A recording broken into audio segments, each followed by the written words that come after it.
done a great job of learning some functions which we can use for numbers, and also some functions which we can use to generate numbers. But we are not done. As said earlier, there are more than 2,500 functions pre-installed with R. We are going to take an example of a feedback report from customers.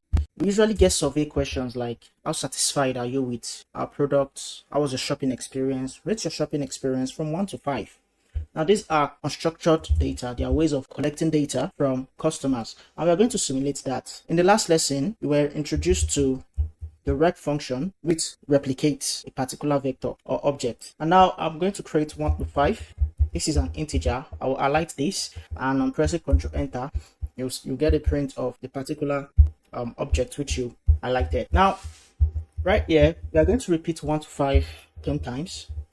1 to 5 that we have here is the standard rating, like rate our app, your shopping experience. But one interesting thing is the rating is not always structured like this, because a singular element here represents the response from a customer. So what we'll do now is we will shuffle the response which we just got. So now we have about 50 customers, but of course you can check the number of customers we have, but I'll leave you to do that on your own. And you can do that using the length function, length. So I'll randomize what we have here, or shuffle it using sample, and this will give us what we have here. So what I'll do now to ensure that you have exactly the same thing like I do, I'll use the set_seed function. I'll set the seed as 1 to 3, and if you set the seed as I did, you have this as your response. We can save this to a variable called customer response. Run to set the seed again, then type in customer response. We should get exactly the same thing which we had here. To continue, we are not done with simulating our data. One thing that we need to do aside from this is to ensure that this data type is indeed a factor data type, because as it seems, if we check the class, we'll see it's an integer and not a factor. But what we want to work with is a factor. We simply pass the variable customer response to the factor function, and this turns to a factor. As you can see here, we have levels. So this is a factor, and this is good. We can assign our factor to customer response.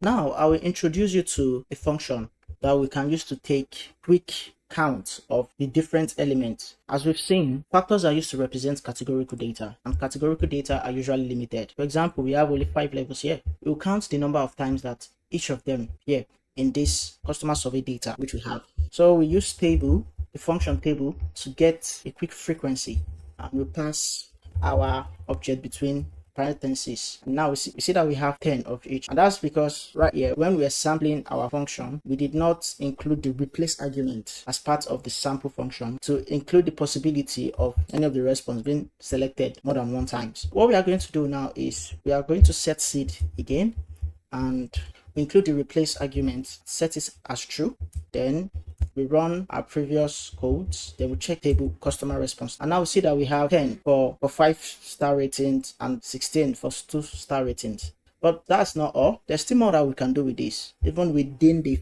factor function, we can decide to include labels, but to do that first, I'd like to include levels.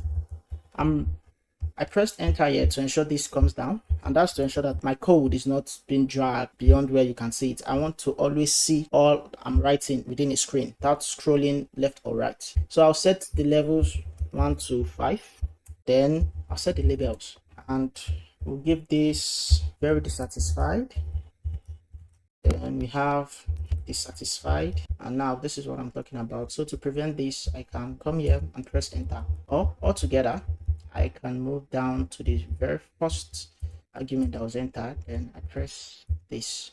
So this makes it quite visible. Very dissatisfied, dissatisfied. Then we include fair, we include also good, and we have very good. Now this is a new data, and if we enter this, we print out our customer response. We can see that it's all replaced. The numbers have been replaced with the labels. Now if it gets the frequency, we can see that very dissatisfied is 5, dissatisfied is 16, very good is 10, fair is 8, and good is 11.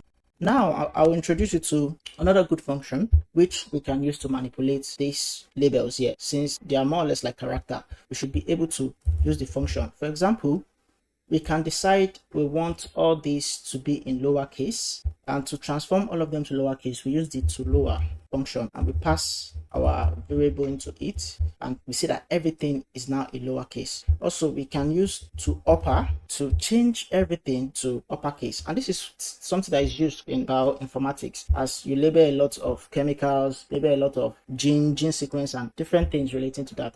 They use uppercase a lot.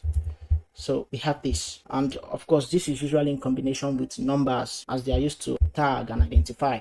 We move on from factors now, because there are more functions that we can use, but we'll take this slow and steady, and over the course of this training you will get exposed to more functions.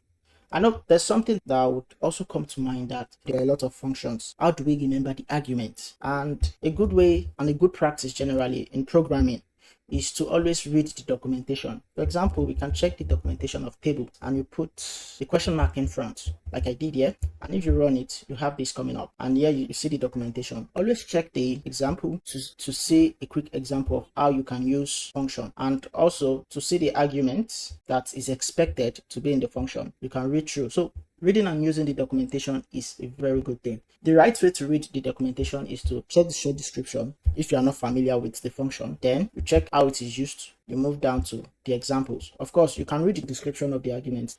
If you do not know a particular function to use, you can as well prompt ChatGPT, or you can prompt Google, search on Google and check the particular function that you're supposed to use for any one task, and you get good results from there, from Stack Overflow, the How community, and there's a vibrant resource out there in the web.